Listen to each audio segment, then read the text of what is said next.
기본소득 모델에는 크게 세 가지가 있다. 좌파 기본소득 모델, 우파 기본소득 모델, 정통파 기본소득 모델.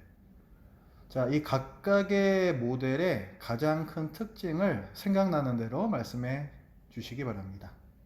예, 맞습니다. 또 덧붙여서 이런 것도 있다. 더 말씀하실 분. 자, 정확하게 말하면 공유부라고 얘기합니다. 공유부가 두 가지가 있어요. 자연적 공유부가 있고 인공적 공유부가 있습니다. 공유부라는 것은 모든 인류의 재산이라는 거죠.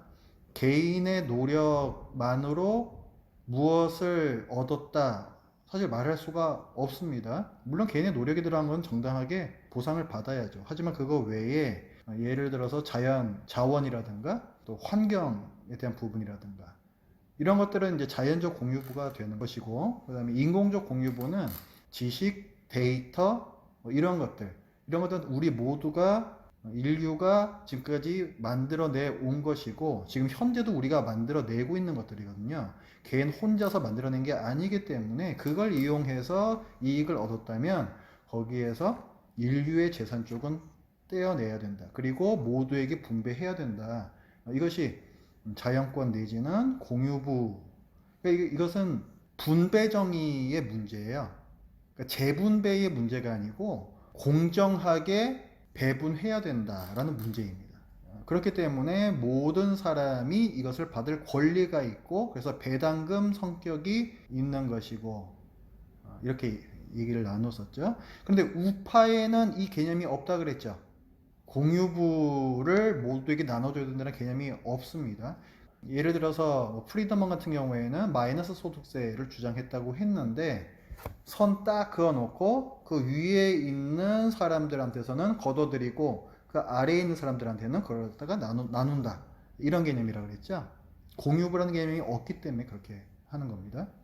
그리고 좌파와 정통파의 큰 차이는 좌파에서는 실질적 자유를 증진시킬 수 있는 충분한 금액을 줘야 한다, 이걸 목표로 갖고 있어요. 물론 처음부터 그렇게 지급할 수 없다는 것은 좌파에서도 알고 있습니다. 그래서 단계적으로 높여가자.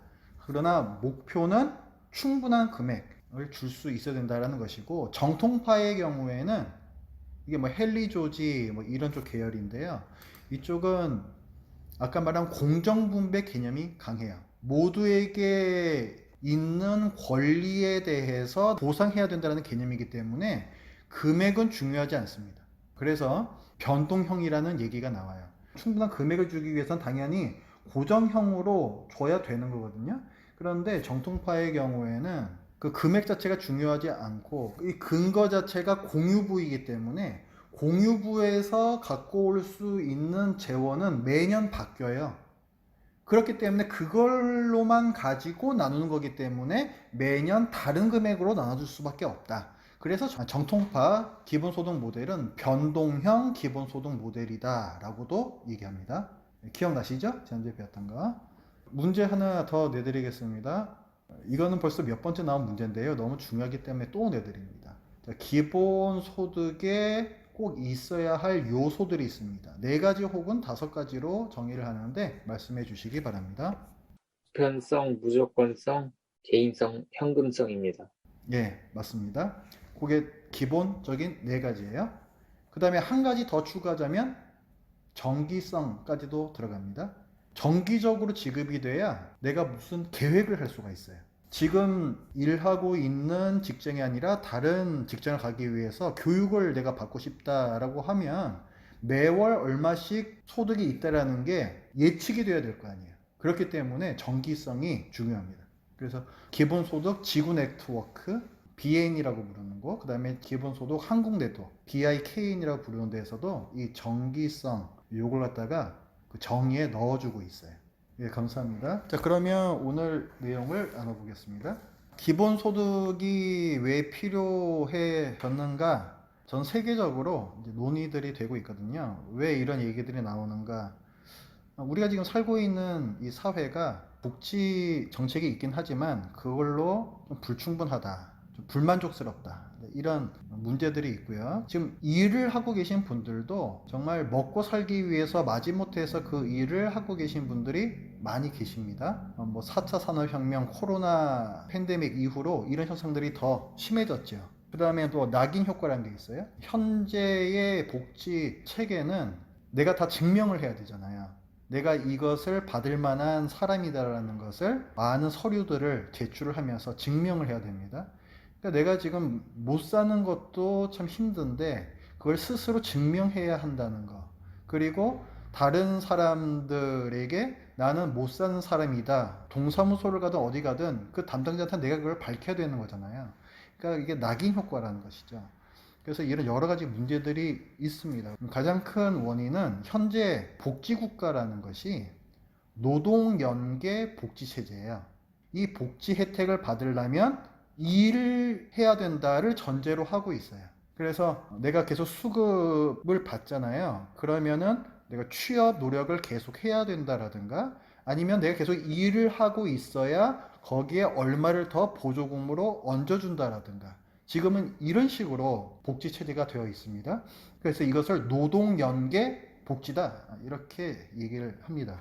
이게 그 양차 세계대전 이후에 영국의 베버리지라는 사람이 만들어낸 그 시스템을 다 골자로 하고 있어요. 그때는 굉장히 효과적으로 잘 먹었습니다. 사회가 많이 좋아졌죠. 그런데 시대가 많이 바뀌었어요. 그러다 보니까 벌써 몇십 년 된 거잖아요. 양차 세계대전 이후면. 이걸로 지금 현대 사회의 여러 가지 상황을 다 커버를 못 합니다. 그래서 이거를 뛰어넘는 다른 제도가 필요하다. 이런 얘기들이 계속 나오고 있어요. 이런 노동연계 복지들은 사실은 규제들이잖아요. 네가 일을 해야 된다는 규제잖아요.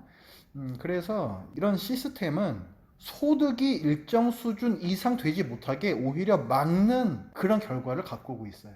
내가 이 보조금을 타기 위해서는, 내가 이런 수당을 타기 위해서는 요 선 그어 놓은 걸 넘어가면 안 되는 거예요. 그러니까 오히려 풍족한 생활을 할 수 있는 어떻게 보면 그런 기회를 박탈당하고 있다라고도 볼 수가 있습니다. 관련해서 스탠딩이라는 학자는 불안정한 고용과 수입이 프레카리아트의 주요 특징 중 하나이다. 프레카리아트는 그 고용이 매우 불안정한 저임금 노동자들입니다. 그렇기 때문에 기본소득이 필요하다는 거예요. 이런 문제를 극복하기 위해서는. 또 빌 조던이라는 학자는 자산조사가 없이도 만인이 적절한 수입에 대한 권리를 가질 수 있어야 된다. 또 이런 얘기를 했고요. 그래서 이런 많은 분들이 얘기하는 바는 무조건적 소득 보장을 얘기를 해요. 아까 노동연계복지는 조건적이죠? 네가 일을 하면이잖아요. 그런데 이거 말고 무조건적 소득 보장을 해줘야 불안정한 근로자들과 실업자들의 삶이 실질적으로 개선이 된다. 이런 얘기들을 하고 있습니다. 오늘 보고 있는 이 글은요. 벨기에 루뱅 대학교의 야닉 판데르 보호트라는 교수님께서 쓰신 글이에요. 그 21세기 기본소득이라는 기본소득의 거의 교과서 같은 책이 있거든요. 그 필립 팜파레이스하고 그다음에 이분하고 두 분이 공저를 했습니다. 뭐 기본소득의 뭐 거의 권위자라고 볼 수 있는 분이죠. 그래서 이분은 노동시장을 이중구조로 되어 있다라고 분석을 하면서 인사이더와 아웃사이더로 분리되어 있다 얘기합니다. 인사이더는 고도로 보호된 직업을 가진 근로자예요. 매우 안정적인 직업을 갖고 있는 거죠. 그리고 아웃사이더는 실업 상태에 있거나 직업은 있으되 저임금 그리고 그 직업 자체가 별로 보호받지 못하는 상태에 있는 근로자 이런 분들을 아웃사이더 근로자라고 칭했습니다. 이런 이중 구조에 대해서는 사실 많은 학자들이 다 인식을 하고 있습니다. 그래서 기존의 사회 보호 제도를 고쳐야 한다. 이거는 얘기를 하는데 기본소득을 도입해야 한다라는 부분까지는 별로 논의가 되지 않았어요. 그래서 이 글에서는 기본소득을 도입함으로써 이중화되어 있는 노동시장의 문제를 극복할 수 있다. 이거를 주장하는 글입니다. 기본소득은 아웃사이더를 포함한 모든 이에게 더 많은 자유를 준다라고 주장합니다. 그 기본소득은 1차적으로 모든 사람에게 좋은 거예요. 그런데 특히 아웃사이더들에게는 더 좋다. 자, 최소 극대화 원칙이라는 게 있습니다. 처음엔 이제 존 롤스라는 학자가 이제 정의론을 얘기하면서 얘기를 한 건데요. 쉽게 말하자면 사회적으로 경제적으로 최약자가 가장 많은 수혜를 받아야 된다. 이런 내용이에요. 그게 정의롭다는 거죠. 이분이 지금 얘기하는 기본소득도 그런 효과를 낸다는 거예요. 모든 사람에게 다 좋은 건데 특히 노동시장에서의 약자들에게 더 좋다. 왜 좋은가? 기본소득을 주게 되면 노동력 공급 및 수요에 좋은 영향을 끼친다는 거예요. 그러니까 이건 경제적 효율성이 더 올라간다는 부분인데 왜 그렇습니까? 자, 기본소득을 주게 되면 그럼 이 사람이 일단 기존의 복지 체제 그 제도에서 벗어나는 거잖아요. 그렇기 때문에 이를테면은 내가 일하지 않고 계속해서 수당을 받으려는 그런 어떤 함정이 있잖아요. 그거를 극복할 수 있고 이 사람이 적극적으로 노동시장에 참여할 수 있게 됩니다. 또 하나의 효과는 기본소득을 주게 되면 유효수요라는 거, 실제적으로 경제에 도움이 되는 소비가 더 늘어나요. 소비가 늘어나면 생산이 더 많이 필요하게 되겠죠. 그러니까 기업들에서 사람을 더 뽑습니다. 일단 일자리가 많이 늘어나는 것이고, 그럼 근로자가 많아지면은 국가도 좋아요. 왜 좋아요? 세금이 더 많아지잖아요. 그러니까 이런 식으로 여러 가지 선순환 효과를 갖고 오게 됩니다. 그래서 경제적 효율성이 높아진다. 기본소득을 주게 되면. 그리고 무엇보다도 무조건적 기본소득은 이런 경제적 효율성 이걸 다 떠나서 정의의 문제다. 라고 주장해요. 자, 우리 지난 시간에 배울 때에도 좌파 기본소득 모델하고 정통파 기본소득 모델이 다 정의의 문제였죠. 공유부, 이건 모든 사람의 것인데 일부 사람들이 그것을 독점해서 거기에서 이윤을 다 가까우고 있다. 이거는 정의롭지 않은 거예요. 그래서 그걸 모든 사람에게 나눠야 된다. 그래서 이게 공정 분배의 문제라고 얘기를 했죠. 마찬가지 맥락입니다. 무조건적 기본소득은 정의의 문제다. 여기서부터 출발을 해야 된다. 이걸 얘기를 하고 있습니다. 이분도 그러니까 좌파 기본소득 주장하는 분에 해당하기 때문에 당연히 이 얘기를 하시는 거죠. 자, 아까 기존 현존 복지 체계에 대해서 잠깐 얘기를 나눴는데 그 전제를 다시 한번 살펴보겠습니다.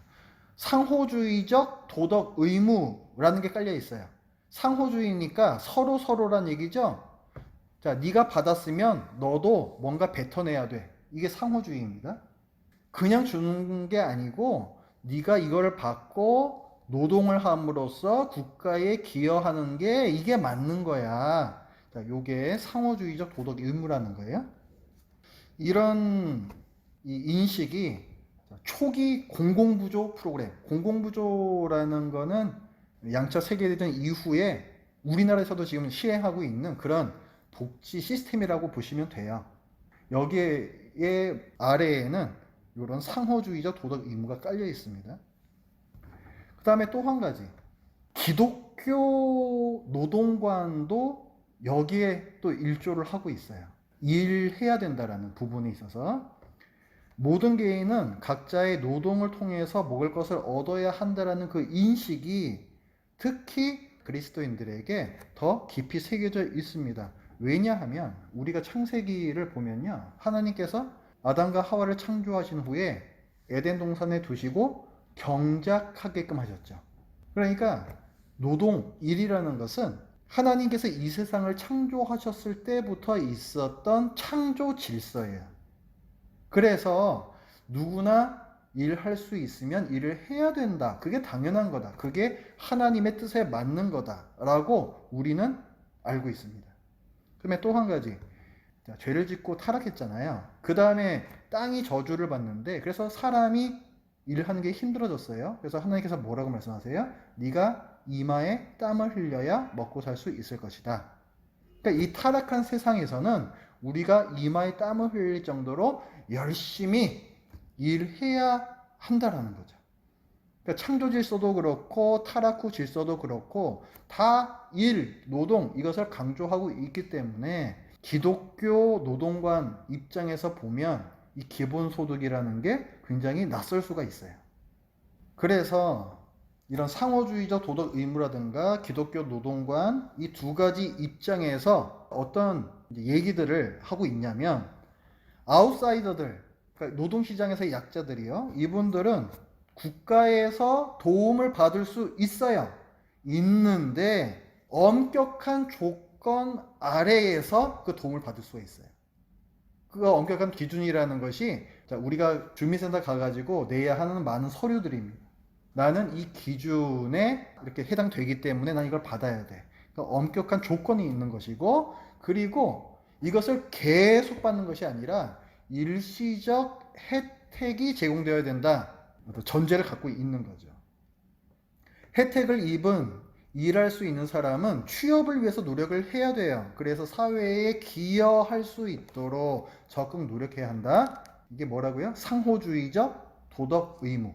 여기에서 출발한 생각들입니다. 그런데 무조건적 기본소득은 이런 상호주의적 도덕 의무의 전제를 반대해요. 무조건적 소득 보장은 분배적 정의, 공정 분배 개념에 기초하고 있습니다. 공유부 계속 얘기하잖아요. 그 공유부를 서로가 다 나눠 가져야 할 권리, 그걸 다 나눠 가져야 정의로운 거다. 요게 기초예요. 요게 기초. 오해가 있습니다.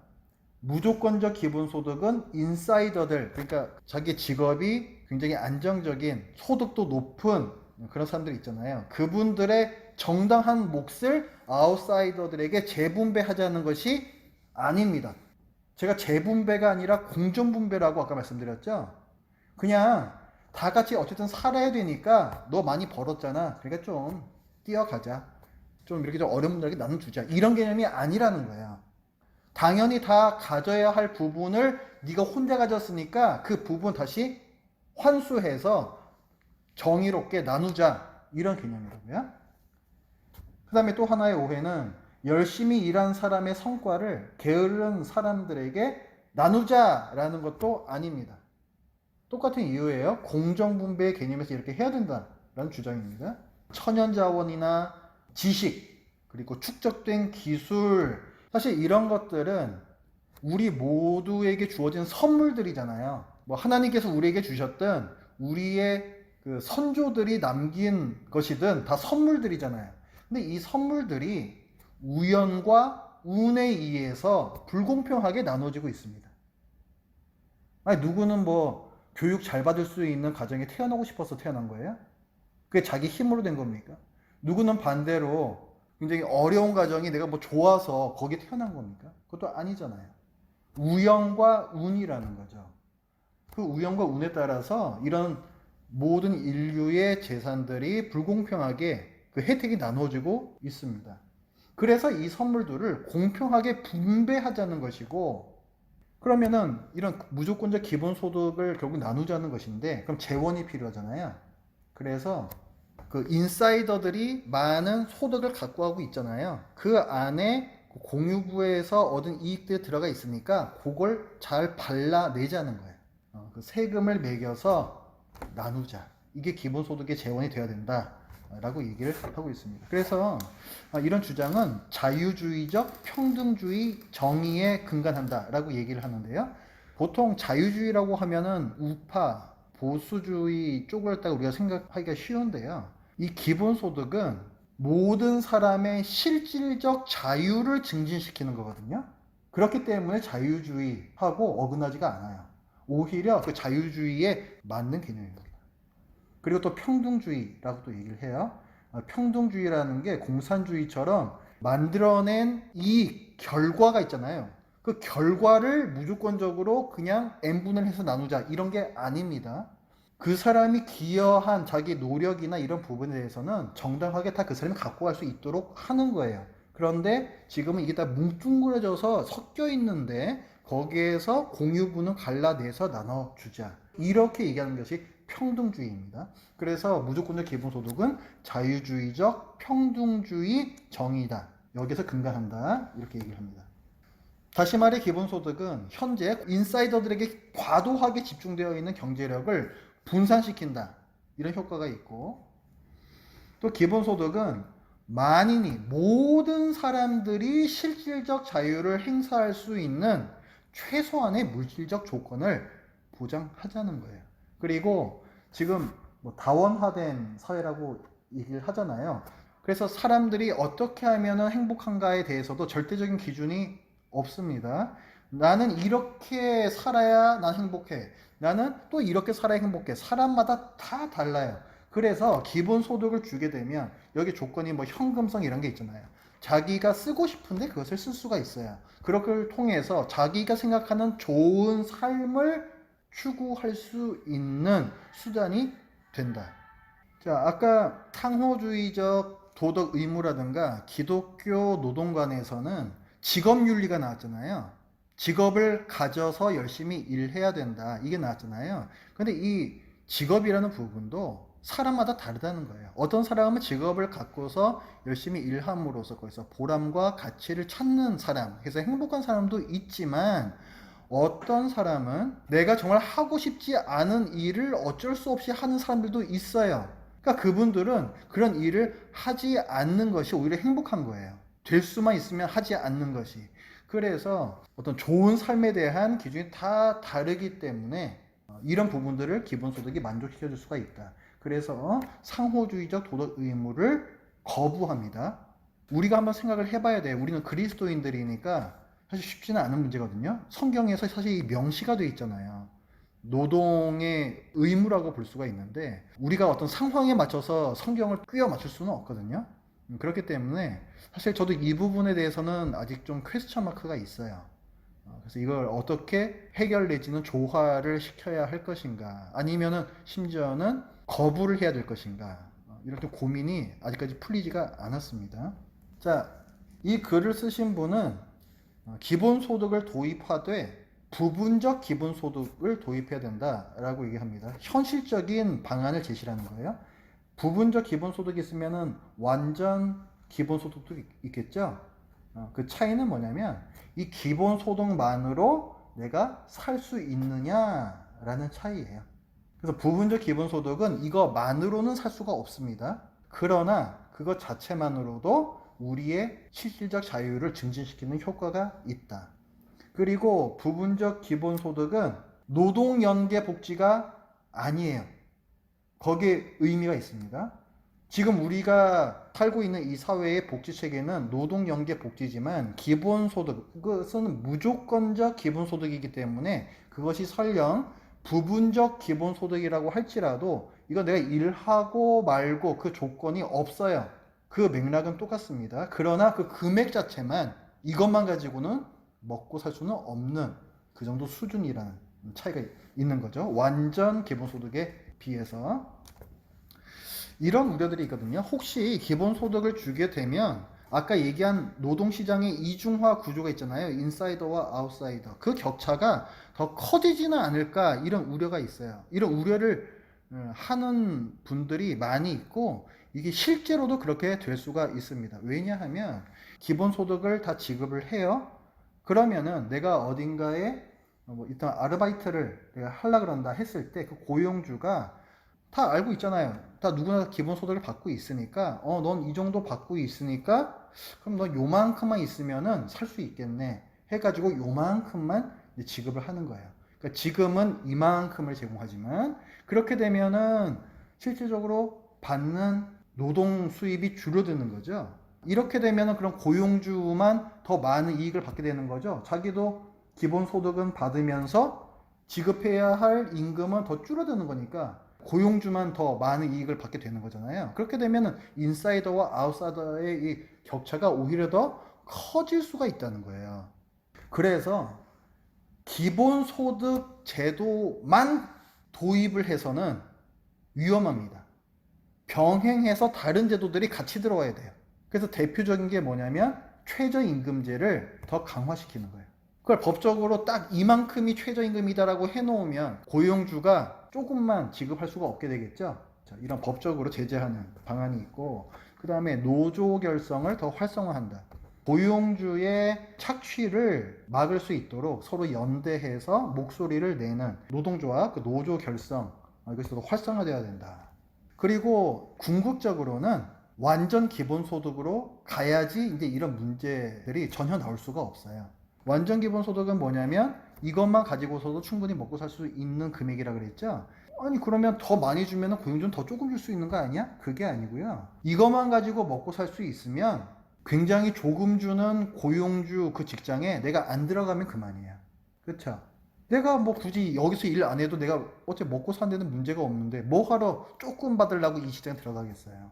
그러니까 충분한 양의 기본소득을 주게 되면 고용주 입장에서도 불리하게 되는 거예요. 사람들의, 노동자들의 선택권, 자율성이 더 훨씬 높아지는 겁니다. 그래서 완전 기본소득으로 결국에는 가야지 이런 문제들을 완전히 해결할 수가 있다. 근데 완전 기본소득을 좋은데 실시하려면은 현실적으로 되게 어렵잖아요. 일단 이 재원 마련을 당장 어떻게 이걸 하겠습니까? 얼마나 이 막대한 예산이 필요하겠어요?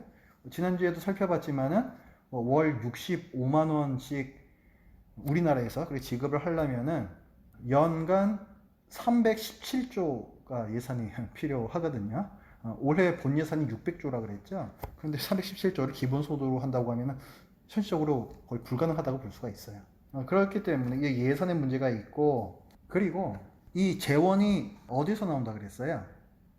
아까 이분이 주장하는 건 뭐예요? 공유부 그걸 나누자는 건데 결국은 그 인사이더 분들이 지금 갖고 가고 있는 그 소득에서 발라내는 그 양이 굉장히 큰 거거든요. 그러면 기본소득을, 특히 완전 기본소득을 실시하게 되면 지금 이 인사이더 분들이 갖고 가고 있는 현재의 수입에서 정말 많은 부분을 떼야 되는 거예요. 그러면 일단 조세 저항이 당연히 있겠죠. 그리고 인사이더 분들의 그 수입이 줄었을 때 이것이 경제에 끼치는 영향이 과연 뭐가 있을까? 그것도 분석을 해봐야 돼요.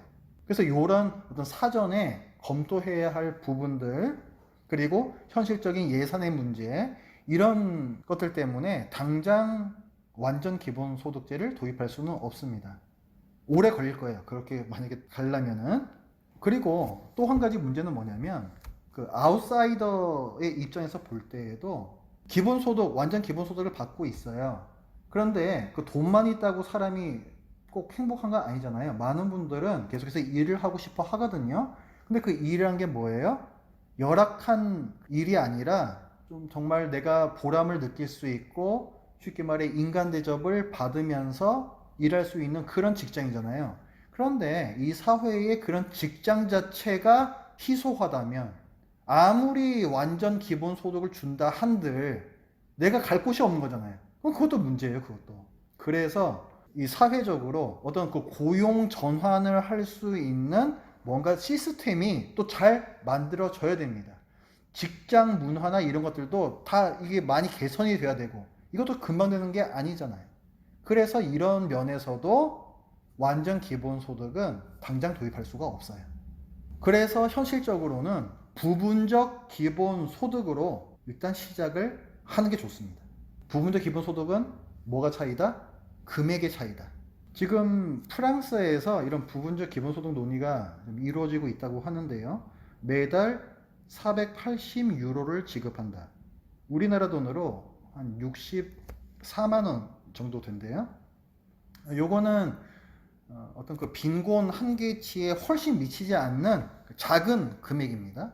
그러니까 이것도 부분적 기본소득이죠. 이걸 논의를 하고 있고 우리나라에서도 경기도 청년 기본소득이라는 것이 2019년도부터 실시를 하고 있어요. 이건 뭐냐면 만 24세가 된 청년들에게 그 해에 한해서 분기당 25만 원을 지급하는 거예요. 그러면 1년이면 100만 원이 되겠죠. 그러니까 24살인 청년들에게만 이걸 지급하는 겁니다. 25살 되면 더 이상 안 나와요. 그러니까 이것도 금액이 연 100만 원이면 굉장히 작은 금액이잖아요, 사실은.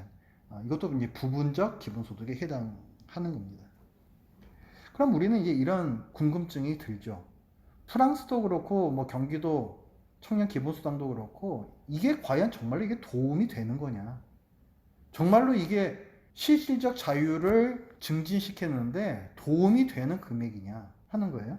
차라리 지금의 복지 시스템, 그 노동연계 복지라는 거, 차라리 그게 더 효율적이지 않을까? 궁금증이 들죠. 그런데 이 필자는 이런 부분적 기본 소득이 지금의 복지 체제보다는 훨씬 더 좋다라고 얘기를 합니다. 그렇게 얘기하는 근거는 뭐냐면 총 세 가지를 얘기를 하는데, 첫 번째는 이 부분적 기본소득을 주게 되면 노동자들이 자발적으로 근로시간을 단축할 수 있다는 거예요. 그러니까 지금은 내가 먹고 살기 위해서 최소한 이 정도 돈은 있어야 되고 하루에 8시간 꼭 일을 해야만 그 금액을 채울 수가 있어요. 그런데 부분적 일지라도 기본소득을 받게 되면 그럼 어쨌든 그만큼에 해당하는 시간은 일하지 않아도 되는 거잖아요. 그러니까 노동자가 고용주에게서 받는 일종의 착취를 좀 감소시킬 수 있다. 그래서 근로복지를 높이는 효과가 있다. 이게 이제 첫 번째 측면이고요. 두 번째는 부분적 기본소득을 주게 되면 내 그 돈 받는 만큼 그 시간 내가 일을 안 해도 돼요. 근데 그 시간 동안에 뭘 하느냐? 어떤 사람은 자기 취미 활동 같은 걸 할 수도 있고, 어떤 사람은 내가 다른 직장을 가기 위해서 어떤 훈련을 받을 수 있어요. 그 시간을 사용을 해서. 그리고 봉사 활동을 할 수도 있습니다. 예를 들어서 내가 어떤 사회복지시설에 가서 자원봉사를 할 수도 있는 거예요. 근데 그것이 무임금이라고 해서 가치가 없는 일입니까? 아니죠. 사회적으로 볼 때에는 그것도 많은 가치를 갖고 있는 일이에요. 기본소득을 부분적이나마 주게 되면 그런 사람들이 이 시간 동안을 봉사활동도 할 수가 있다는 거예요. 그럼 사회 전체적으로 어떤 가치가 생산이 된다는 거죠. 또 세 번째 측면은 부분적 기본소득을 주면 직업 전환을 더 쉽게 할 수가 있다. 당연히 그렇겠죠. 자, 어느 정도 내가 돈을 받고 있어요. 그러면 그걸 갖다가 내가 어떤 학원비로 사용을 한다라든가. 그리고 이를테면은 앞으로 참 좋아질 수 있는 직장, 이를테면 뭐 벤처기업인데 굉장히 좀 가능성이 있어 보여요. 근데 당장은 돈이 없으니까 월급이 짜잖아요. 근데 그런데 내가 그럼 들어갈 수 있는 마음이 생길 수가 있습니다. 내가 기본소득 통해서 일정 부분 내가 충당을 받고 있으니까 당장은 좀 덜 받고 이 회사에서 일하지만 이 기업이 잘만 되면은 내가 나중에 더 많은 돈을 벌 수 있는 그런 직장으로 내가 선택을 할 수가 있어요.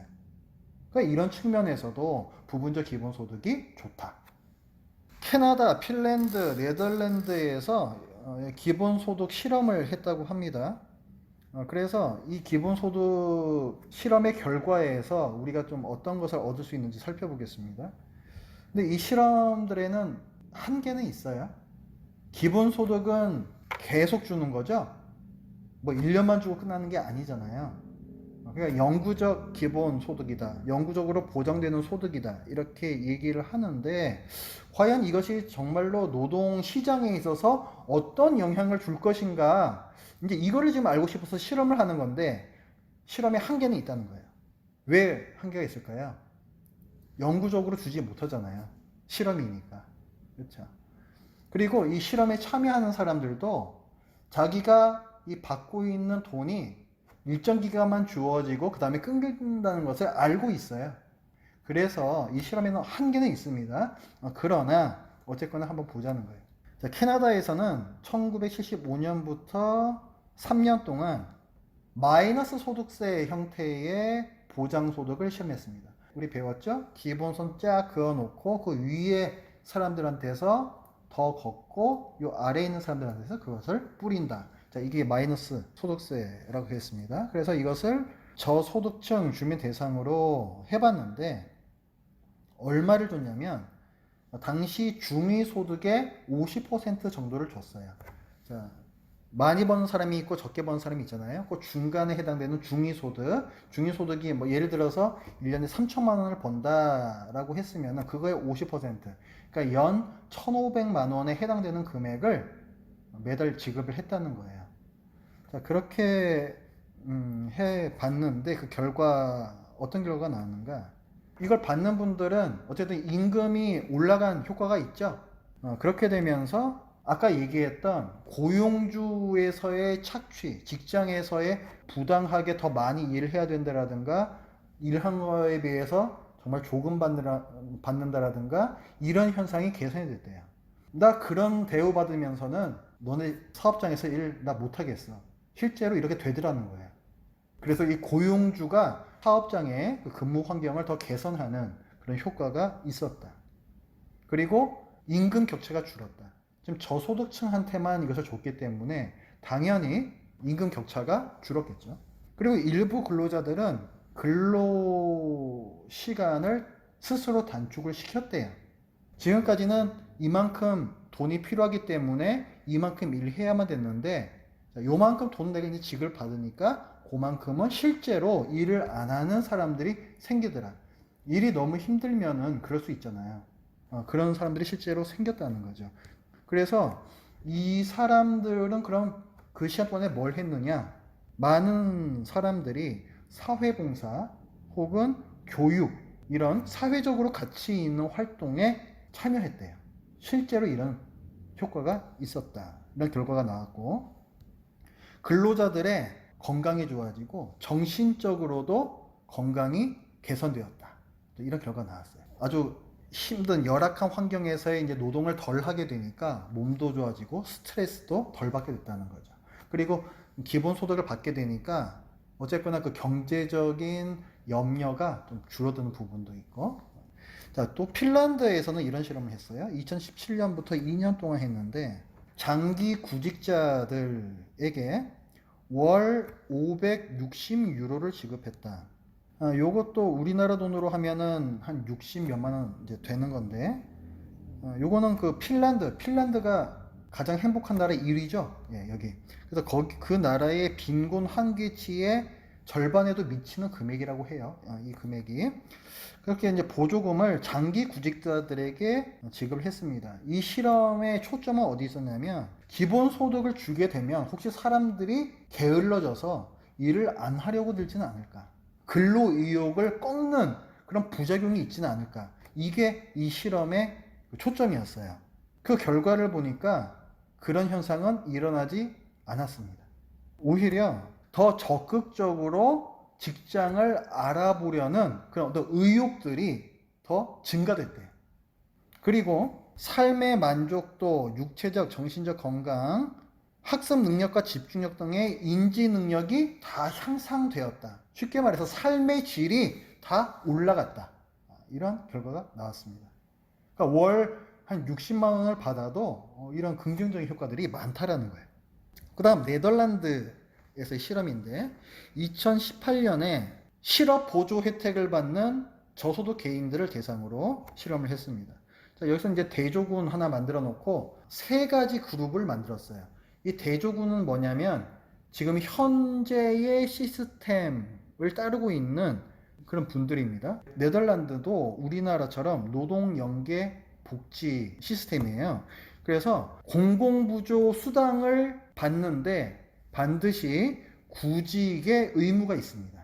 그런 사람들이 일단 대조군으로 잡혀 있고 세 가지 그룹을 만들어 봤어요. 첫 번째 그룹은 자기 활성화 그룹이라고 해서 공공부조 수당 주지 않습니다. 그리고 취업을 위해 노력해야 된다 이런 의무도 없습니다. 그 대신 일정에게 보조금만 계속 지급을 했어요. 이게 자기 활성화 그룹이고 두 번째 그룹은 근로수당 그룹이라고 해서 현재의 시스템을 따라가요. 그러니까 공공부조 수당 받으면서 구직 위해서 노력을 해야 됩니다. 그런데 플러스 노동소득의 50%를 보조금으로 더 얹어줬어요. 이거 뭐 근로장려 세제하고 좀 비슷한 것 같은데 그게 이제 두 번째 그룹이었고 세 번째는 현재 시스템 공공부조 수당 받으면서 구직 의무 있고 플러스 구직을 지금 해야 되는데 거기에 전문적 코칭이 들어갔습니다. 그 사람 개인별로 이게 세 번째 그룹이에요. 여기에서 이제 두 번째와 세 번째 그룹은 다 공공부조 받으면서 구직 의무가 있는 거예요. 근데 첫 번째 그룹만 그게 없는 거거든요. 그래서 이 첫 번째 그룹이 타겟이에요.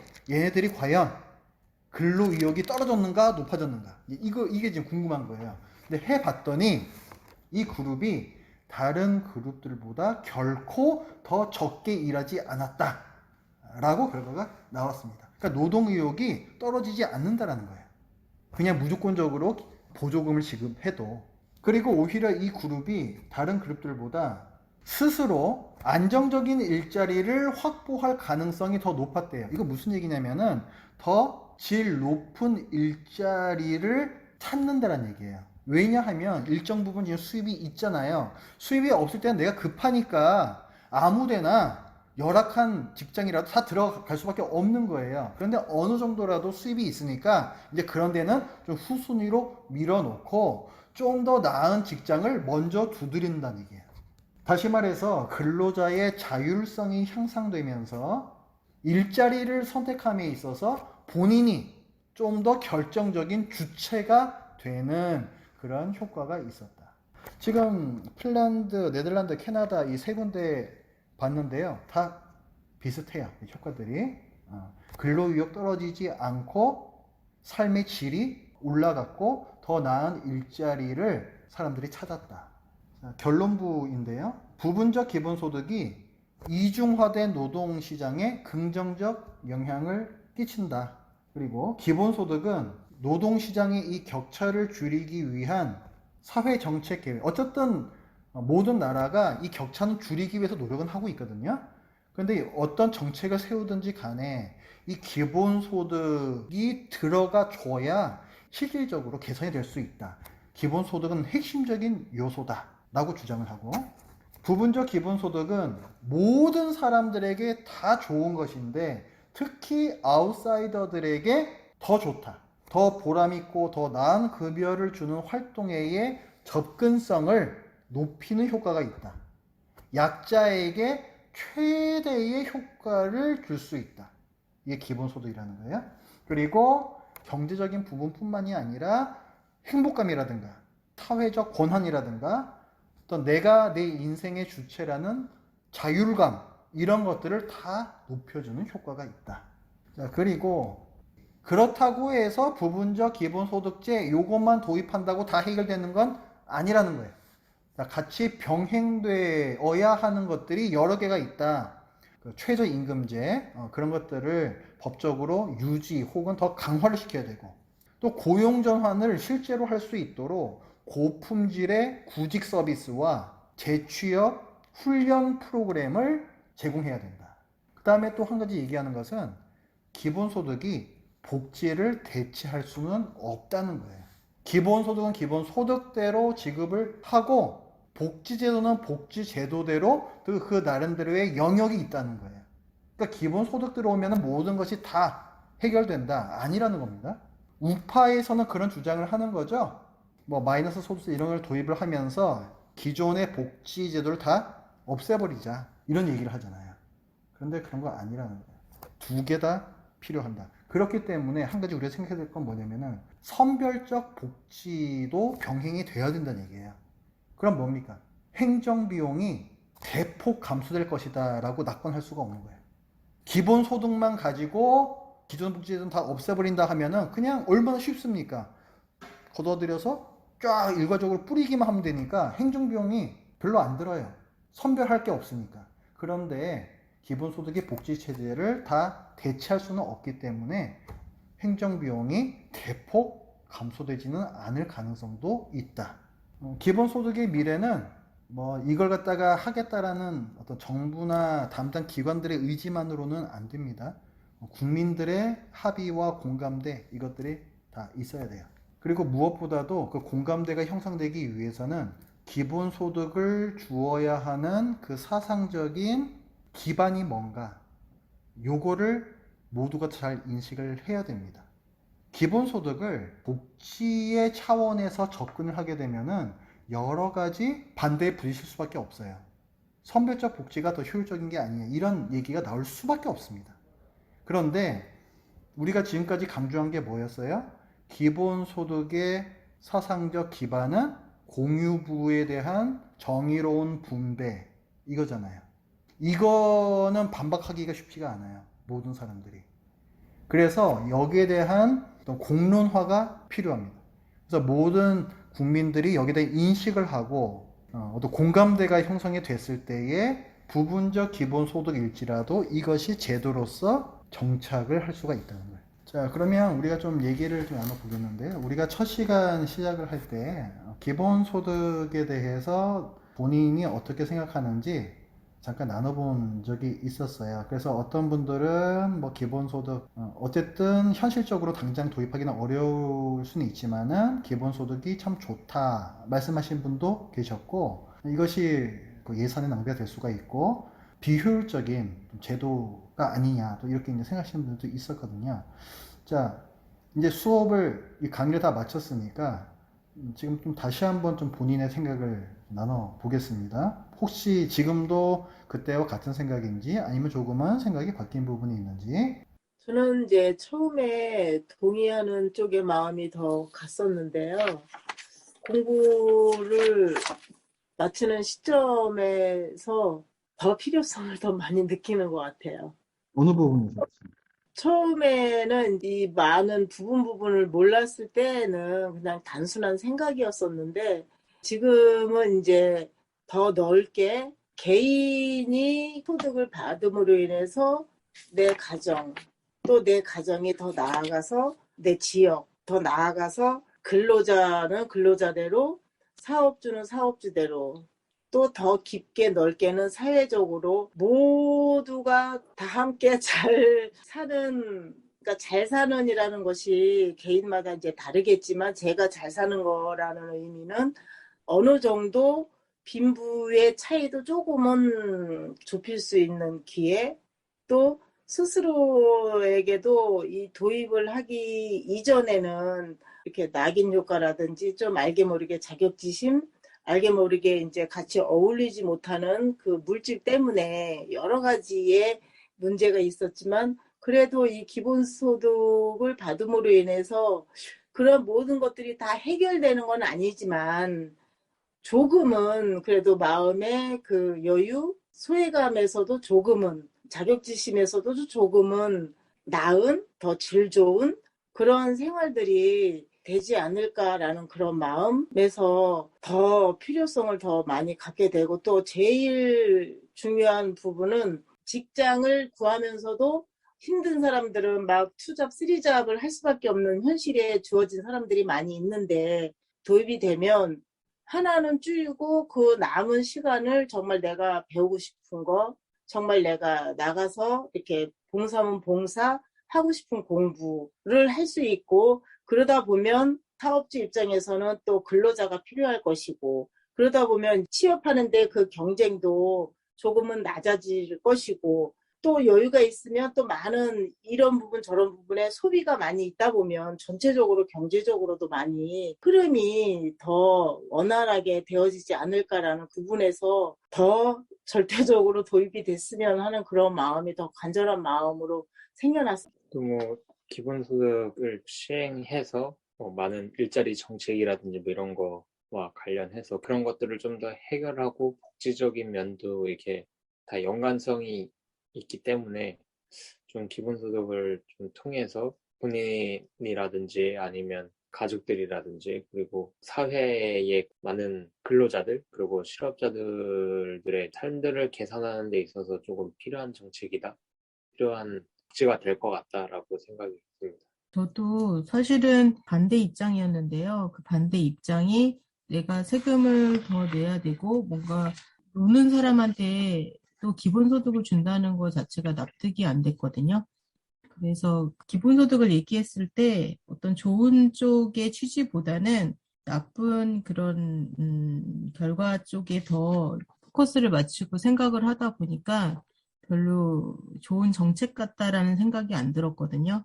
근데 어느 순간 내가 인사이더가 아니라 아웃사이더일 수 있다는 생각을 해보니까 또 좋은 정책이 될 수도 있겠다라는 생각이 들었어요. 그래서 내가 딱 그 한쪽에만 소속이 되어 있는 사람이 아니라 이쪽에도 갈 수 있다라는 그런 유연성을 갖고 보지 않으면 어떤 정책을 수용하기는 어렵겠구나 이런 생각이 들었습니다. 존 롤즈가 무지의 베일인가요? 뭐 그 얘기를 했었는데, 내가 진짜 어느 쪽에 속할지 모르는 상태에서 결정을 해야지 모두에게 정의로운 판단을 내릴 수 있다. 이런 얘기를 했었는데 그 비슷한 얘기를 해 주신 것 같습니다.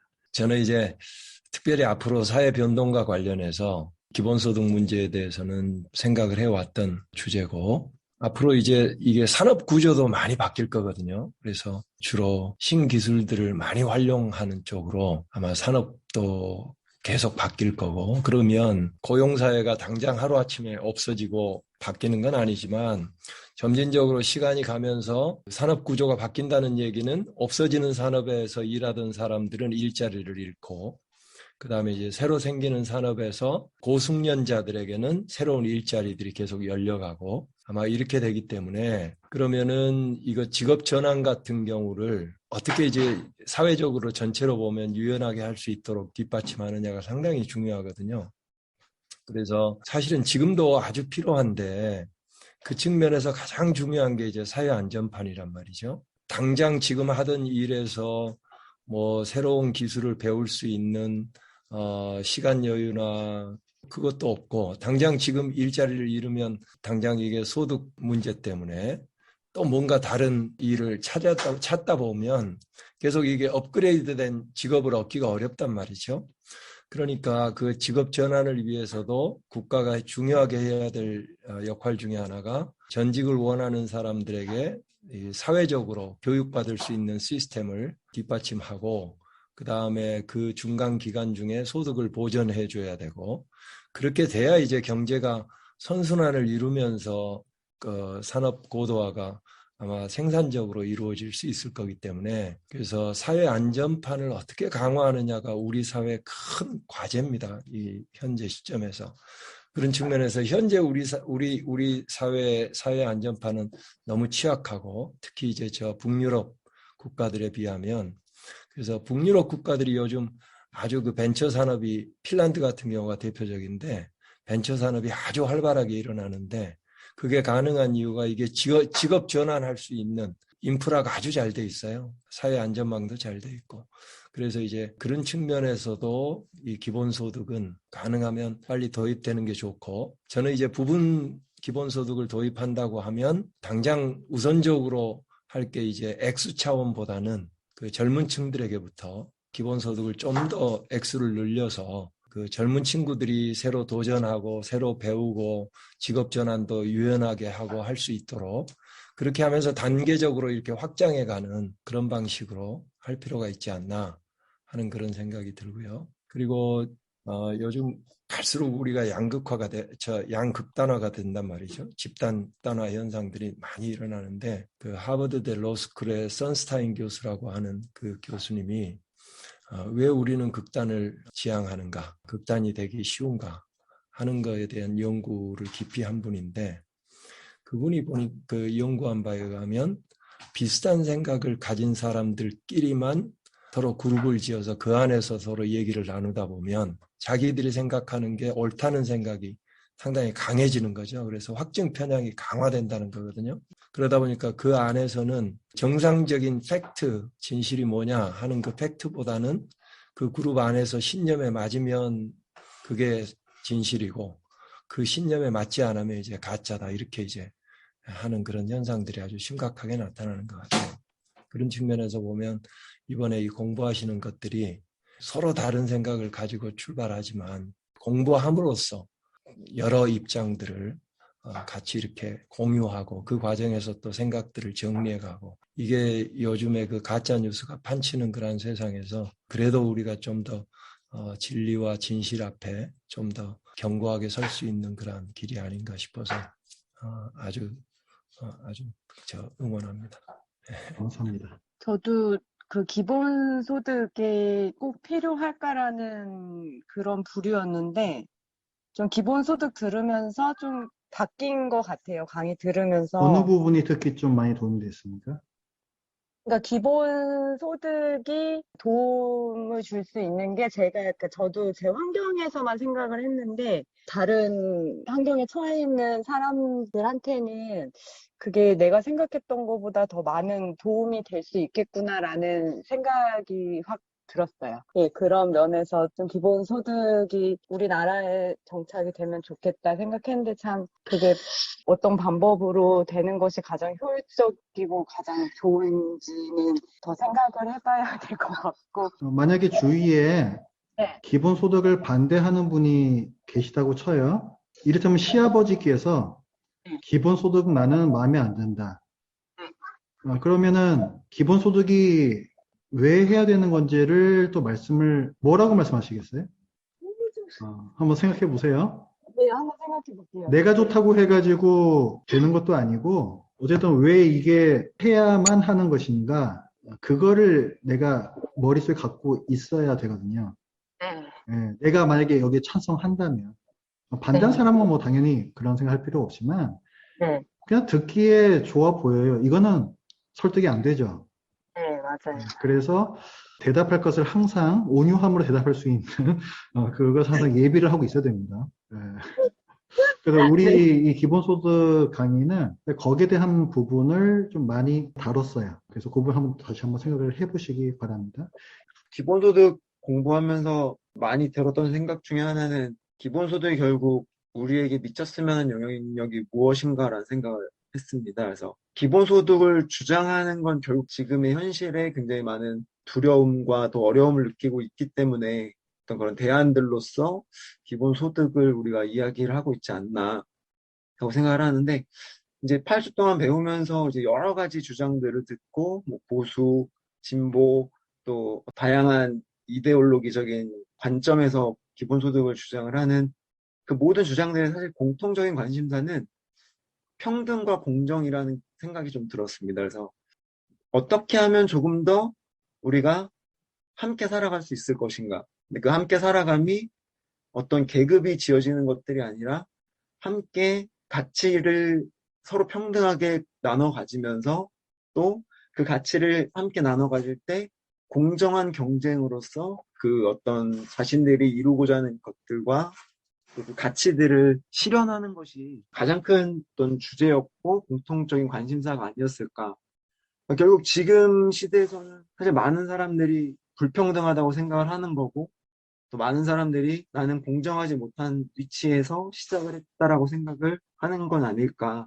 그런 점에서 이제 공부들을 좀 정리를 해보면, 기독교적인 관점에서 보면 이런 모든 문제들의 가장 핵심적인 부분은 어떻게 보면 이제 인간의 욕심과 탐욕이겠죠. 그런 부분에서 우리가 이 기본소득을 주장할 때 결국은 가장 중요한 건 내가 얼마나 나의 것을 다른 사람에게 베풀어 줄 것인가 하는 이타심과 많이 배웠던 이제 보편적인 부분, 무조건적인 부분, 그런 부분들에서 우리가 얼마만큼 이런 기본소득이 됐던 다른 어떤 좋은 정책들이 됐던 내가 얼마만큼 거기에 타인을 생각하고 타인들을 향하여서 내가 배타적인 것이 아니라 그들을 수용하려고 하는 마음을 가질 것인가를 조금 더 고민해 봐야 되지 않나. 실질적으로 기본소득은 하나의 그냥 정책일 뿐인 거란 생각도 들고요. 그냥 이것들이 결국은 우리가 사람답게 사는, 지금 우리가 가장 무서워하고 힘들어하는 그런 일들을 함께 극복해 가려는 과정이 아닐까. 그래서 좀 더 그런 점에서 접근을 하면 보다 더 많은 사람들이 이 기본소득에 대해서도 좀 더 함께 공감할 수 있고, 좀 더 확장된 개념으로서 기본소득을 좀 이렇게 서로 공유할 수 있지 않을까 좀 생각을 해봤습니다. 네, 감사합니다. 뭐 여기 계신 분들은 다 기본소득을 좋다라고 보시는 거네요. 그렇죠? 자, 그러면은 제가 또 하나 질문 드리겠습니다. 자, 우리 교회에서 기본소득을 하는 것에 대해서는 어떻게 생각하십니까? 여러 가지 측면을 생각을 해야 되겠죠? 근데 일단 여러분들은 기본적으로 기본소득은 다 좋다라고 말씀을 하셨어요. 그러면은 국가에서 하든 교회에서 하든 다 좋으신 거죠. 맞습니까? 그리고 그것이 옳다라고 생각하세요? 그냥 내가 기분에 좋다가 아니고 사람들이 설득이 되려면 이게 옳다라고 생각이 돼야 돼요. 그쵸? 국가가 하든 교회가 하든 기본소득을 실시하는 게 옳다라고 스스로 생각을 하십니까? 그리고 어떤 근거로 그렇게 생각하십니까? 그리고 국가에서 기본소득을 하는 것과 교회에서 기본소득을 하는 것하고는 사실 완전히 같을 수는 없어요. 어느 부분이 또 차이가 있을까? 이런 것도 한번 생각을 해봐야 되고요. 왜 교회가 기본소득을 해야 되는가? 그것도 생각을 해봐야 되고요. 여러분들 교회에서 하는 거는 다 찬성을 하시는 거예요? 어쨌든? 아무나 뭐 말씀해 보십시오. 예. 찬성이다 반대다. 교회에서 하는 찬성이다 건 반대다. 찬성하지 않는데요. 예, 왜 그렇습니까? 교회가 그런 차원의 것들을 해결하기 위해서 모임은 아니라고 생각하기 때문에, 물론 공동체는 맞는데 그런 기본적인 것들을 약간 복지 개념이 더 강하잖아요. 기본소득에 대해서는요. 그게 보기 나름이에요. 그래서 제 생각은 교회가 해결할 문제는 아니라는 생각이 들어요. 이 문제에 대해서. 복지 개념에서 접근을 해도 교회에는 구제 사역이 굉장히 중요하지 않겠습니까? 근데 교회 구제사역이 재정의 몇 퍼센트를 지금 40% 가까이 차지하고 있는데, 그 40%를 가지고 모든 성도들의 기본 소득을 맞춰줄 수도 없을 뿐더러, 그렇게 사용하게 되면 다른 재정은 사용할 수 없을 것 같은데요. 기본 소득을 얼마나 주실까요? 사모님께서는 그러니까 충분히 줘야 되는 기본소득을 생각을 하고 계시는 거죠? 네, 얼마 주시려고요? 그래서 그걸 여쭤보는 네. 거예요. 예. 어느 정도 수준을 생각하시길래 그러신가 여쭤보는 거예요. 그러니까 지금까지 배웠던 기본소득은 좀 금액이 돼야 되는 것 같은데요. 그게 뭐 좌파, 우파, 정통파 다 다르잖아요. 네. 예를 들어서 여러분들께서 만약에 지난 시간에 들으시면서 정통파 기본소득 모델이 이게 제일 괜찮나 했으면은 금액은 중요하지 않아요. 정통파 기본소득은 왜 주는 겁니까? 복지 차원에서 주는 거예요? 어려운 분들 돕자고 주는 걸까요? 뭐에서 출발했죠? 정통파 기본소득 모델은? 오늘도 그 얘기 많이 나왔잖아요. 공유부. 공유부가 공평하게 분배되지 않고 있는 것은 정의롭지 않은 것이다. 그래서 그것을 걷어서 모두에게 나눠주자는, 그게 기본소득이잖아요. 정통파에서. 교회에서는 어떻습니까? 교회에서는 그 생각이 틀렸나요? 그 생각이 맞다라고 생각되면은 국가가 됐든 교회가 됐든 중요치 않은 거 아닙니까? 개인적으로는 이제 국가와 교회의 개념 자체가 다른 부분은 결국은 이제 공공재에 대한 사유화를 인정을 어떻게 할 거냐에 대한 차이인 것 같은데, 국가는 공공재의 실제 사유화가 뭐죠?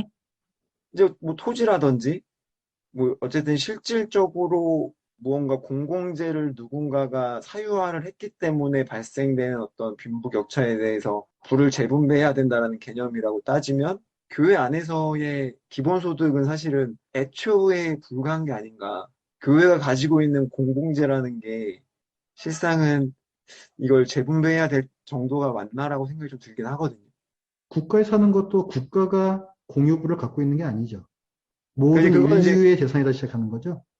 네네. 근데 이제 교회라는 개념은 이제 그거를 사유화한 걸 법제화해서 제공할 수 있을 만큼의 개념은 아니라고 생각을 하기 때문에, 이게 그런 이제 정통파적인 개념에선 사실 불가하다라고 생각을 하는데, 다만 이제 좌파의 기본소득의 목표로 생각을 해보면, 우리가 함께 어쨌든 살아가고 있기 때문에 어떤 누군가가 조금 더 그런 가치를 가지고 있다면 다른 누군가를 도울 수 있는 개념으로서는 접근은 가능하지 않을까. 개인적으로는 그렇게 생각을 합니다. 제가 듣기에는 좀 모순이 있는데요. 뭐 이제 음, 뭐 생각하기 나름에 따라 다른 것 같긴 한데, 개인적으로는 중요한 거는 사실은 이제 뭐 국가에서도 그렇겠지만 이제 결국은 이제 재원의 문제인 거잖아요.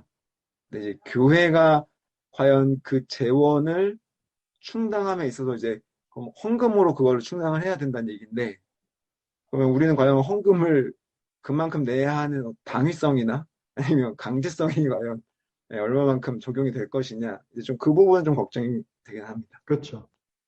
예, 그 부분이 국가하고 교회하고 차이예요. 국가는 법으로 만들어서 세금을 걷어들이면 되잖아요. 강제적 징수가 가능하다는 얘기예요. 교회는 안 되죠. 교회는 자발적 헌금밖에 없어요. 그래서 재원 마련이 훨씬 힘든 거예요. 국가에 사는 것보다. 당연히 힘든 거예요.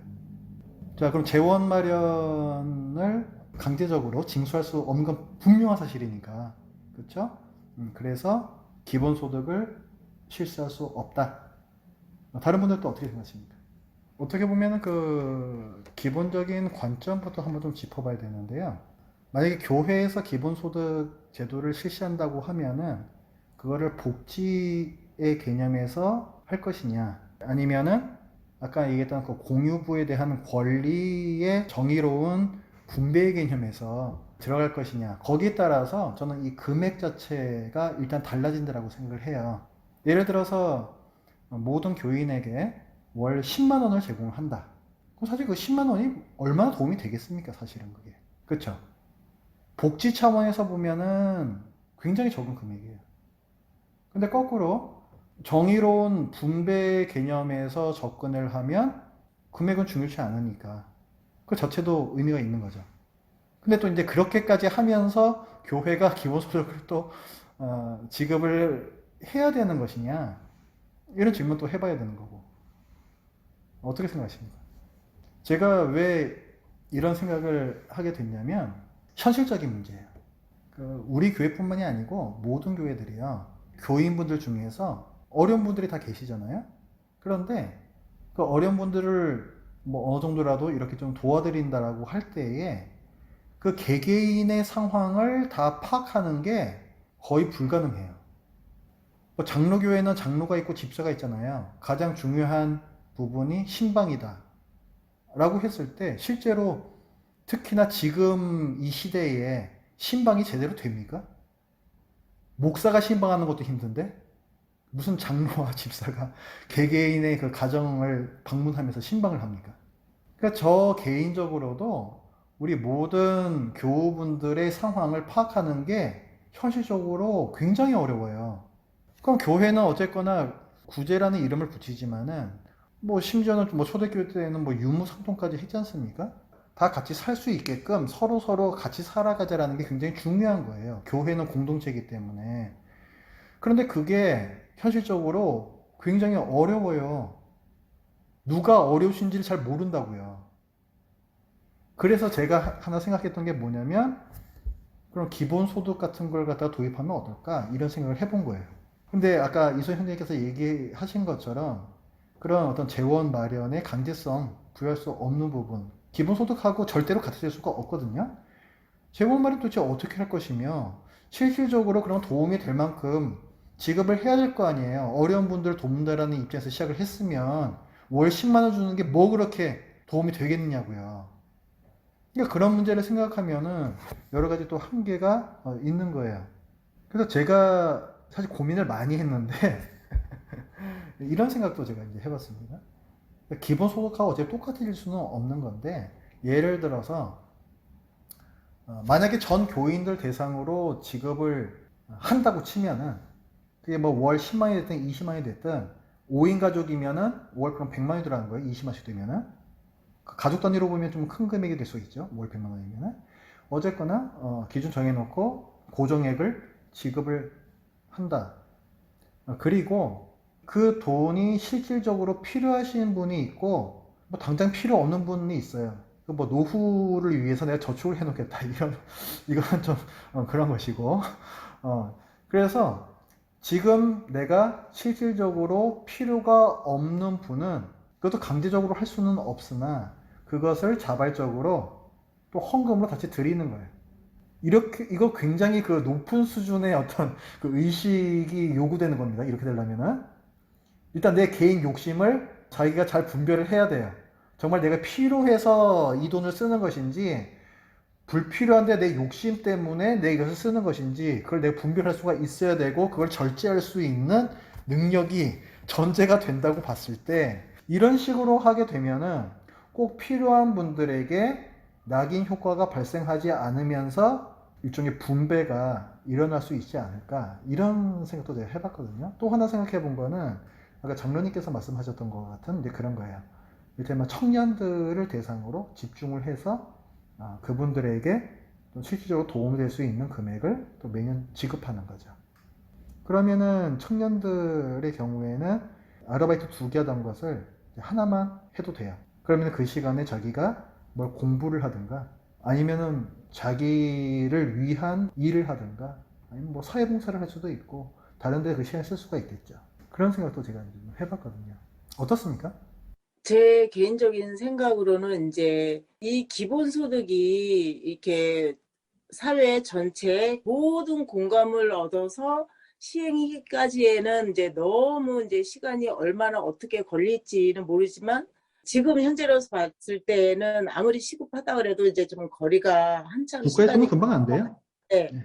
어느 누군가가 됐든 어느 기업이 됐든 시작은 언젠가는 해야 되지 않을까라는 그 점에서 본다고 하면 교회이니까 무조건 해야 된다라는 것이 아니라 그건 물론 아니죠. 교회에서부터 시작을 하는 것도 나쁘지 않을까라는 그 맥락에서 봤을 때는 하는 것도 괜찮지 않을까. 그러니까 교회에서도 이 사회 전체적인 참여의 차원에서 시작하는 것도 그 시점으로 접근해서 한다고 하면 교회에서도 먼저 시작하는 것도 나쁘지 않을까라는 개인적인 생각입니다.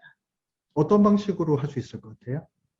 지금 목사님이 그 2가지 말씀하신 방법도 괜찮을 것 같아요. 다른 분들은 어떻게 생각하십니까? 아니 뭐 저기 하지 말자는 의견이 많으면 안 할 거예요. 그 중요한 거는 어쨌든 서로 생각을 나눠보는 거예요. 그래서 뭐 좋으면은 뭐 하는 거고 안 좋으면 뭐 안 하면 되는 거죠. 뭐 이거 하고 안 하고가 뭐고 성경적이다 이런 것까지 뭐 들먹일 필요는 없잖아요. 그럼 뭐 기본소득 만약에 우리는 하는데 안 하는 교회들은 다 이단들이고 다 잘못된 교회들이니까 아니잖아요. 네. 해도 되고 안 해도 되는 거예요. 다른 분들은 어떻게 생각하세요? 뭐 이를테면 아까 그 어떤 관점을 어떻게 가질 것이냐, 공정한 분배냐, 아니면 뭐 복지 차원이냐, 그것부터 본인이 스스로 좀 정해야 될 것 같고, 그다음에 교회가 이것을 한다고 했을 때 그것이 주는 유익과 어떤 위험성도 있죠. 그런 것들도 어떤 게 있을 것 같다. 그런 얘기들을 좀 나눠주시면 좋을 것 같은데요. 너무 또 급진적인 생각이라 가지고 머리가 다 하얘져. 실질적으로 그러니까 저도 이제 계산기 먼저 두들겨 보게 되는데 지금 잔고가 한 3천만 원 정도가 저희 교회가 계속 남아 있는 상태인데 뭐 3천 가지고 기본소득이라고 말하면서 얼마나 지속적으로 현금으로 보편적으로 줄 수 있는지를 조금 생각해보고 말을 꺼내든지 말든지 해야 되지 않을까요? 그래서 제가 거기에 대해서 생각해 본 바는 제가 아까 그 전제가 있다고 그랬잖아요. 높은 수준의 어떤 그 의식이 필요하다. 그래야지 어쨌든 그 예산의 낭비를 그나마 최소화시킬 수 있는 거잖아요. 그래서 제가 지금 생각해 본 바는 저는 사람들을 안 믿기 때문에 교인들도 안 믿거든요, 제가. 죄송합니다. 그래서 파일럿처럼 해보는 거예요. 그 예산을 다 쓸 때까지 하는 게 아니고 이를테면은 뭐 1,000만 원이면 1,000만 원, 1,500만 원이면 1,500만 원, 그 한도를 딱 떼어놓고 그것만 가지고 얘가 다 소진될 때까지 그리고 기간을 뭐 3개월이면 3개월, 6개월까지 갈 수 있을까? 뭐 6개월이면 6개월 이렇게 정해놓고 그때까지만 일단 해보는 거예요. 그러면은 대충 얘가 좀 사이클이 돌 수 있는 건지 이게 밑 빠진 독인지 나올 거 아니에요. 그럼 그때 가서 판단을 하자는 거죠. 너무 헌금을 네. 좀 귀한 목적으로 내셨는데 너무 네. 그 낙인 효과와 어떤 보편성 때문에 과하게 사용하는 것 같은 느낌이 들어요, 저는 개인적으로. 저는 오히려 귀하게 헌금을 다 드리시잖아요. 그래서 이런 취지를 잘 이해를 하신 분이라면 그 귀한 헌금을 허투루 쓰지 않을 거라고 저는 생각을 해요. 정말로 귀하게 드리신 분이라면. 들어야지 뭘 하시는 거 아닌가요? 그렇죠. 예, 근데 지금 이거는 지금 여기 있는 우리들끼리 얘기를 좀 해보는 거고, 대충 이제 저는 지금 분위기를 보는 거고요. 그 다음에 우리 전체 교인들 대상으로 이 얘기를 좀 다시 꺼낼 거예요. 아쉬운 부분은 우리가 지금 8주 동안 이걸 했잖아요. 이걸 갖다가 그래도 좀 들으신 분은 그래도 좀 이것저것 더 생각할 것들이 많죠. 그런데 안 그러신 분들께서는 제가 또 이걸 또 어디서부터 어디까지 또 설명을 드려야 되는가. 그게 좀 깝깝해요, 지금 사실은. 그냥 초장에 말도 안 되는 소리 마십시오, 목사님. 이러지 않을까? 좀 그게 좀 걱정이 돼요. 아니, 지금 우리 네. 교회 성도가 아니신 양장로님의 그 생각이 좀 듣고 싶어요. 아, 예, 우리 그 교회 어떤 성도들은, 객관적인 네, 입장에서, 저는 약간 주관적이 돼버려서, 아, 이 자꾸. 장로님도 굉장히 급진적이신데, 아니, 그러니까 제3자의 얘기가 조금, 예, 너무 급진적이셔가지고, 저하고 말씀이 이게 잘 아닐 좀 수도 있어요. 통하거든요. 예, 아닐 수도 그래서, 있어요. 아, 뭐, 에, 달라도 괜찮습니다. 예, 한번 말씀해 주시겠습니다. 예, 제 의견을 말씀드리면, 물론 전제는 성도님들의 공감대가 일단 확보돼야 되겠죠. 그건 뭐 전제고, 이로 인해서 정말 불편하신 분들이 있거나 뭐 그거는 바람직하지 않다고 생각이 들고요. 이제 다른 측면에서 보면 저는 그 생각을 좀 하거든요. 지금 한국 교회가 한국 사회로부터 얼마나 신뢰를 받고 있는가 하는 면에서 보면 바닥입니다, 바닥. 한국 사회가 한국 교회에 기대하는 바도 없고요. 그냥 자기들 성 쌓고 그 안에서 자기들 좋은 대로 지낸다. 사회와 소통도 정말 서툴고요. 그러니까 사회와 소통하는 측면에서도 물론 우리가 이제 더 어떻게 소통을 더 해야 될지 이런 측면도 있지만 사회에 뭔가 새로운 길을 제시하는 측면에서는 저는 교회가 그런 측면에 상당히 좀 리더십을 회복해야 될 필요가 있지 않을까.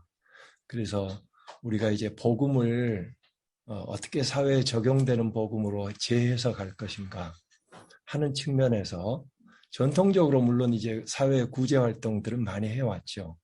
많이 해왔는데 시대가 바뀜에 따라서 그 시대의 요구를 반영할 수 있는 성경의 재해석 그걸 적용하는 것 이제 이런 게 우리 한국 교회가 정말 필요로 한 하다고 생각이 들고요. 아마 말씀대로 사회 전체적으로 기본소득의 공감대 확보되기는 쉽진 않을 겁니다. 그런데 저는 사회적으로도 그렇고 아까 말씀하신 대로 실험이 많이 필요하다고 생각이 돼요. 그러니까 좋은 아이디어가 있으면 그 좋은 아이디어를 실험하고 그 실험하는 과정을 통해서 실패할 수도 있죠. 그러면 그 과정에서 실패로 끝나는 게 아니고 학습이 일어나거든요. 거기에 과정을 보면서 우리가 어떤 부분이 더 보완이 돼야 될 거라든지 이런 부분 때문에 이게 취약하다든지 그러니까 우리가 이론적으로 우리가 함께 배우기는 했지만 실제 적용할 때 이게 어떤 이슈들이 더 나올 수 있는지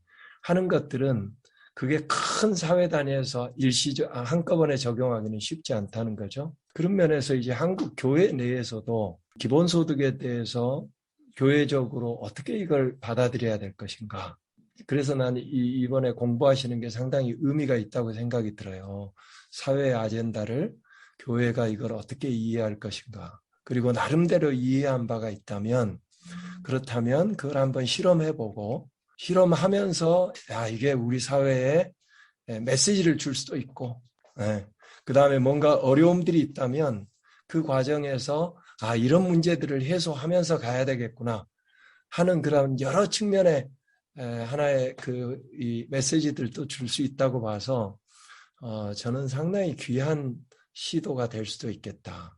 그러나 이제 말씀하신 대로 그냥 이거를 무계획하게 바로 할 수는 없으니까 목사님 말씀하신 대로 일정한 성도님들 공감대와 일정한 재정적인 출발 재정을 어느 정도에서 시행해서 계속해서 굴러갈 수 있는지도 한번 확인해 보시고 이렇게 좀 실험하는 마음으로 하시면 괜찮지 않을까. 그거를 처음부터 딱 너무 무겁게 딱 결정해서 하는 판 결정하면 계속 간다 하면 여러모로 부담도 되고 하기 때문에 그런 측면에서는 좀 가볍게 그러면서도 시도해 보시는 것은 참 귀한 시도라고 저는 생각이 됩니다. 과격하시잖아요. 해보라잖아요. 과격하신데 장관님이 말씀하시니까 좀 부드럽고 말투만 좀 부드러우시지 내용은 저하고 똑같아요. 과격하세요. 그래서 저는 이게 이제 성경의 본질적인 무슨 예배와 관련 이런 건 아니잖아요. 그렇기 때문에 이것 때문에 어떤 성도들 간에 불화가 생긴다라든가 뭐 파가 갈린다라든가 저는 절대 원하지 않습니다. 안 해요. 그렇게 하려면. 예, 안 하는 게 낫죠. 뭐 하자고 이거 다 하겠습니까? 그러나 어쨌든 같이 좀 얘기해 보는 거는 저는 가치가 있다고 생각을 해요. 그리고 제가 알기로는 우리나라에서 제가 아는 거는 한 두어 개 교회가 기본소득을 했거든요. 근데 벌써 그게 재작년에 제가 어디서 본 거예요. 그런데 그 교회가 실제로 어떤 기본소득의 성격을 가지고서 하고 있는 것인지, 도대체 어떤 형태로서 지금 하고 있는 것인지, 또 지금도 과연 계속 하고 있는 것인지, 저는 그게 굉장히 궁금해요. 제가 볼 때는 이게 우리가 지금까지 배운 그 기본소득의 그 개념으로는 어떤 교회도 이걸 유지할 수 없다고 저는 생각하거든요. 그래서 저는 어떤 타 교회에서는 어떻게 하고 있는 건지 그것도 좀 알아보고 싶고 참고하고 싶고 그렇습니다. 뭐 성도분들하고 다 같이 한번 얘기해 볼 만은 할 것 같아요. 괜히 저기 교회만 시끄러질 것 같아요. 한번 얘기는 해보면 하겠죠. 아니 뭐 시큰둥하면 뭐 저만 상처받으면 되는 거니까. 아니, 지금 찾아보니까 예배당 보증금을 빼서 정교인 기본소득으로 주는 어떤 교회, 교회인지 씨앗 알아요. 교회가 있다고 네. 하는데, 그러면 예배당이 아마 없어지면서 몇 번 하다가 끝났을 거예요.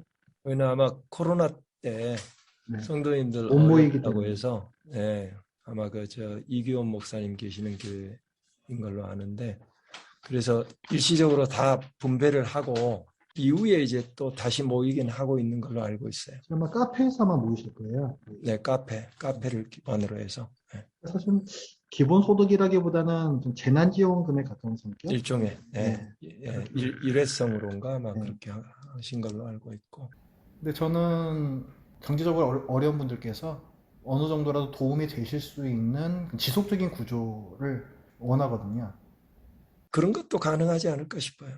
그러니까 먼저는 저는 이걸 한번 교회 내에서 이게 의견들을 공유하시면서 성도님들이 어느 정도 공감대를 형성해 갈 수 있고 또 그 공감대를 형성해 가기까지의 그러한 프로세스들도 저는 그 사회에 주는 메시지도 상당히 크다고 생각이 돼요. 그 일종의 그 과정.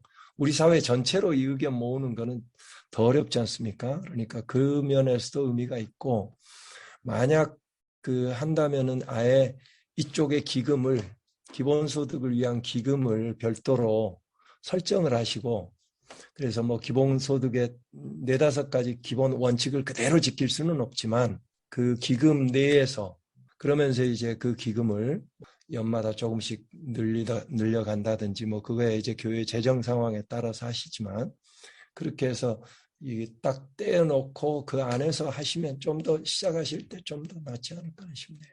이 시점에서 이 질문이 맞는지 모르겠는데 사도행전 2장에 보면 다 자기가 헌금을 막 바나바는 밭을 팔아서 내고 그래서 자기 필요에 따라 나눠서 궁핍한 자가 없었다는 게 초대교회의 모습이잖아요. 그거랑 뭐가 다른 건가요? 기본소득은? 그거는 좀 시대적, 상황적 특수성이 있어요. 그 당시에는요, 주님께서 금방 재림하실 거라는 종말신앙이 있었거든요. 정말 금방 오신다라고 알고 있었어요. 근데 금방 안 오셨잖아요. 그렇죠? 언제 오실지 모르잖아요.